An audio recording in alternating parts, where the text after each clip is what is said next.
날마다 큐티하는 여자 김양재 목사입니다.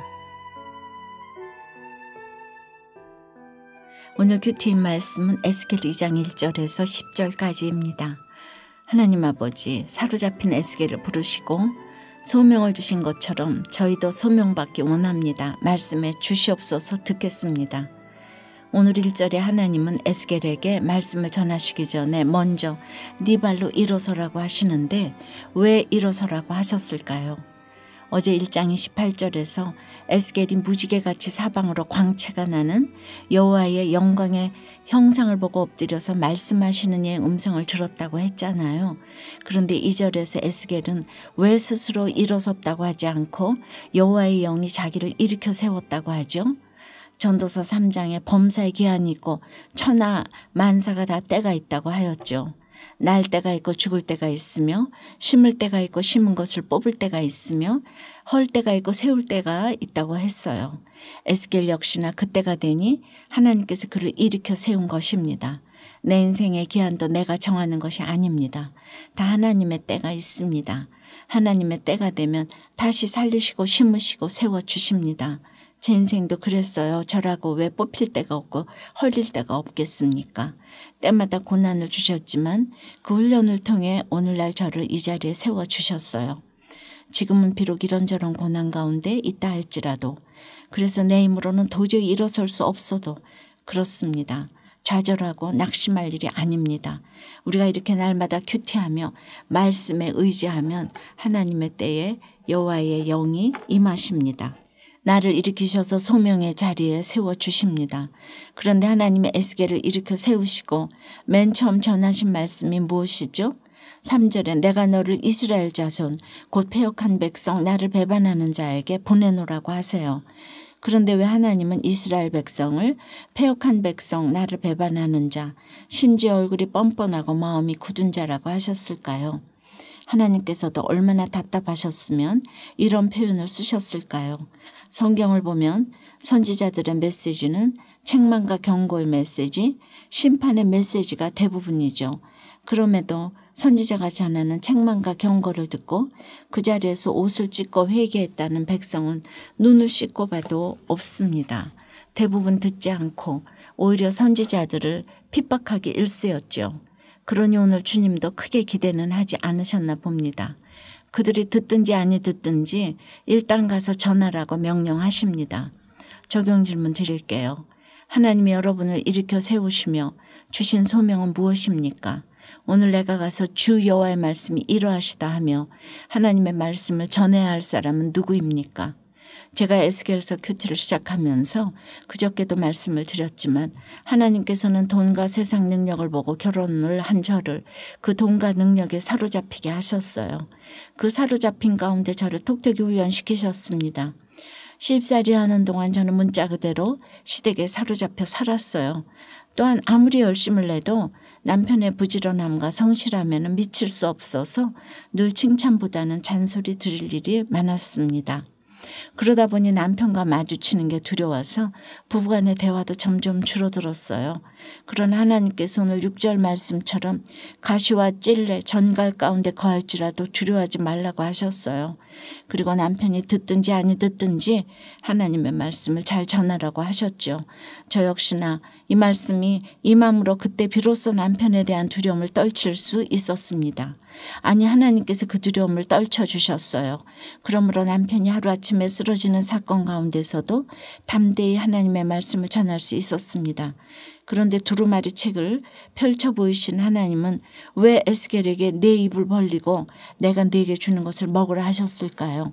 에스겔이 말씀을 전하러 가야 하는 곳은 풍요로운 땅이 아닙니다.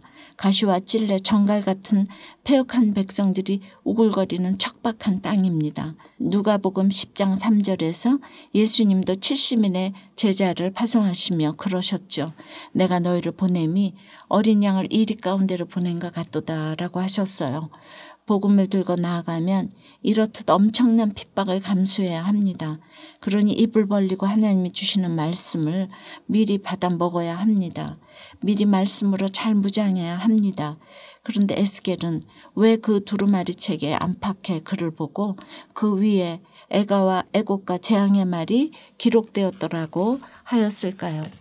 지금 에스겔이 그 말씀을 들고 가야 하는 곳이 어디죠? 얼굴이 뻔뻔하고 마음이 굳은 백성, 패역한 족속들이 있는 이스라엘 아닙니까? 그러니 어찌 복되도다 복되도다의 말씀만 전하겠습니까? 애가와 애곡과 재앙의 말씀으로 심판의 소식을 전하는 것이 너무도 당연하지 않습니까? 여러분은 어떠세요? 가시와 찔레 정갈처럼 나를 두렵게 하는 사람은 누구입니까? 큐티할 때마다 애가와 애곡과 재앙의 말씀이 잘 들립니까? 아내의 바람 사건을 통해 영혼곤의 소명을 깨달았다는 한 집사님의 큐티 묵상 간증이에요.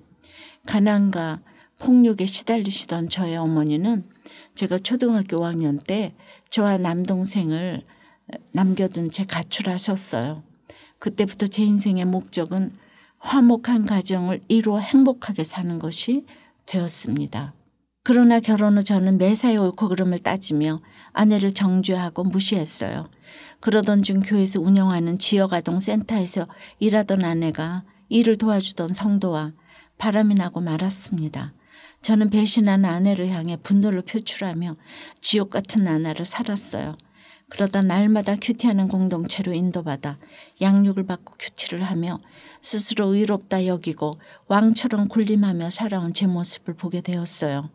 하나님을 믿으면서도 신혼 초부터 율락업소를 드나들며 음란을 행한 죄도 깨달으셨어요. 오늘 4절에 얼굴이 뻔뻔하고 마음이 굳은 패역한 족속이 바로 저였습니다. 그러나 날마다 큐티하며 입을 벌리고 하나님이 주시는 애가와 애곡과 재앙의 말씀을 먹으니 아내의 바람 사건이 저와 저희 가정을 구원하시려는 하나님의 애절한 사랑임을 알게 하셨어요. 그 후부터 부부관계도 많이 회복되었어요. 지금도 배우자의 바람 사건으로 힘들어하는 지체들을 보면 가시와 찔레와 정갈처럼 아내를 찌르고 두렵게 하던 제 모습이 떠오릅니다. 그럴 때마다 제 가정에 구원을 위해 올 수밖에 없었던 아내의 바람 사건, 애가와 애곡과 재앙의 사건을 잘 고백하겠습니다. 그들이 듣든지 아니 듣든지 지체들의 구원을 위해 수고하는 소명을 잘 감당하기를 소원합니다. 저의 적용은 아내와 아이들에게 일방적으로 지시하기보다 하나님의 말씀으로 권면하겠습니다. 가정 문제로 힘들어하는 분들에게 큐티인을 전하며 저의 간증을 진솔히 나누겠습니다. 입니다. 오늘 하나님은 이스라엘 백성을 패역한 백성, 나를 배반하는 자, 심지어 얼굴이 뻔뻔하고 마음이 굳은 자라고 하십니다. 저는 이런 말씀을 읽을 때마다 그토록 하나님의 말씀을 안 들었던 이스라엘 백성을 생각하며 기가 막힙니다. 그래서 결국은 북이스라엘이고 남유다고 둘 다 나라가 없어져 버렸잖아요. 그래도 하나님은 택한 백성 이스라엘이 돌아오기를 마지막까지 원하셨습니다. 그래서 포로로 끌려간 채로 전하는 에스겔 선지자를 주시고 남아서 전하는 예레미야 선지자를 주시고 끌려가서 총리가 되어서 돕는 다니엘도 주셨어요. 하나님의 사랑이 정말 눈물겹지 않습니까? 그러니 우리도 그렇습니다. 예수 안 믿는 내 배우자, 내 자식이 아무리 얼굴이 뻔뻔하고 그 마음이 굳어도 가망이 없는 건 없습니다. 지금이라도 예수님이 그 인생의 주인으로 나타나실 수 있습니다. 늦었다는 말은 없습니다. 기도합니다. 주님, 세상의 포로가 되어 죽을 목숨인데 네 발로 일어서라 하시고 또 성령의 은혜로 나를 일으켜 내 발로 세워주시니 감사합니다. 이제부터라도 하나님의 소명을 잘 받들어서 복음을 전하며 살아야 하는데 여전히 가시 같은 배우자가 두렵고 찔레 같은 자식이 두렵고 전갈같이 폭력을 행사하는 아버지가 무서워서 입도 뻥끗 못하는 저희들입니다. 불쌍히 여겨주세요. 이 시간 바라옵기는 내 입을 벌리고 내가 내게 주는 것을 먹으라 하실 때 날마다 큐티하며 입을 크게 벌리고 주시는 말씀을 잘 먹기 원합니다. 그래서 저희가 먼저 패역한 족속같이 패역하지 않기를 원합니다. 얼굴이 뻔뻔하고 마음이 굳은 그들이 듣든지 아니 듣든지 애가와 애곡과 재앙의 말씀을 그대로 고할 수 있는 능력을 더해 주시옵소서. 예수 그리스도 이름으로 기도드리옵나이다. 아멘. 지금까지 우리들 교회 김양재 목사님이었습니다. 큐티에 도움받기 원하시는 분들은 QTM 홈페이지 qtm.or.kr 또는 유튜브에서 QTM을 검색하시면 도움받을 수 있습니다. 자세한 문의사항은 지역번호 031-705-5360번으로 문의하시기 바랍니다.